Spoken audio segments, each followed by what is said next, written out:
Well, I said I would talk about the combat trailer for Sonic Frontiers, so here we go. It popped up just before the weekend rolled around after being accidentally revealed a day before it was supposed to go up. But on watching it through the first time, I didn't think there was a whole lot to take away from it. It focused on the combat system, and like many of you, I followed the game closely up until now, so I was already educated on it. The trailer talked about how the skill tree worked, how each skill works, and how Sonic unlocks them. I think the Phantom Rush very accurately represents one way in which Sonic's speed can factor into battle. But it also disclosed to me the existence of damage numbers, which pop up as Sonic's attacks collide with the enemy. This isn't exactly a significant detail, as we'd already had health gauges to help us out with that. But if you're like me and you want to know the ins and outs of every enemy, damage numbers and all, this will be a useful feature to keep in mind. And I'm sure we'll get to see similar statistics for each attack in Sonic's arsenal, which will progressively grow stronger as he levels up. The trailer largely stuck to locations that we're familiar with, but it did give us a look at some newer areas. In particular, the Volcano Island, which we know is Chaos Island, and we'd already seen how it would look in the TGS trailer that popped up last month. It's an ash-laden wasteland with fire raining down all around us, typically the after effect of a volcano's eruption. It's very accurately designed, and honestly looks a bit unsettling. It just has that eerie vibe to it. That alone tells you that they did a damn good job designing this stage. The only thing that's missing is the rivers of lava that were illustrated in the Sonic Frontiers art book, where the maker turns the page to briefly show us a look at the Volcano Island. None of that was present in the trailer, but they might not have been at that part of the island where we would see things like that. It's not really a big deal, just that it kinda clashed with how I originally envisioned that this island would look, but hey, it still looks awesome. Also, when this trailer went up, I was reminded of the fact that birds exist as a form of air travel in Sonic Frontiers. This suggests that in the case of Chaos Island, there could be a somewhat Wind Waker-ish approach going on here. You can explore it normally, but if you choose to take to the skies instead, you could actually reach much higher locations, like say, the mountaintops above the clouds populating Chaos Island? I'm not sure if that's the only purpose for whatever air travel there is in the game, but either way, it could add multiple layers of gameplay to Chaos Island, and whatever other islands they decide to utilize this mechanic for. The trailer also gives us another look at the Sumo Guardian that will fight at Ares Island, and a newer mini-boss resembling a mechanical turtle. We also get to see Sonic bringing down an elaborately designed tower. It also makes it pretty clear that certain enemies will not be nearly as straightforward to fight. The further you get into the game, the more you'll have to unlock Sonic skills in order to stand a chance. This makes sense. The further you get into any game, the greater its difficulty curve becomes.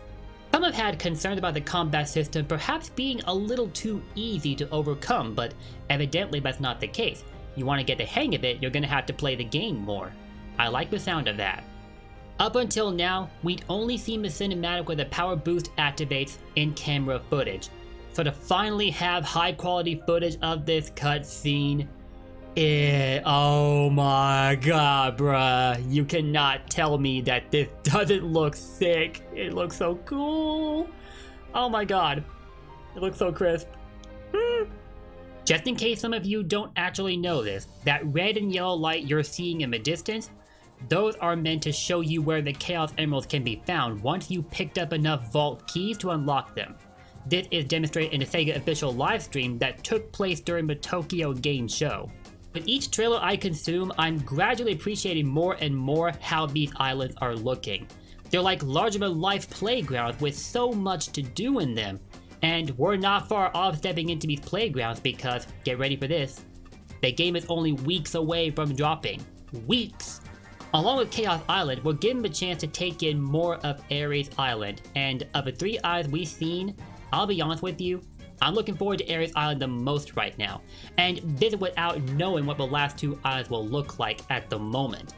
Normally I'm not that invested in a desert stage for any game, but Sonic Frontiers is kind of breaking records here.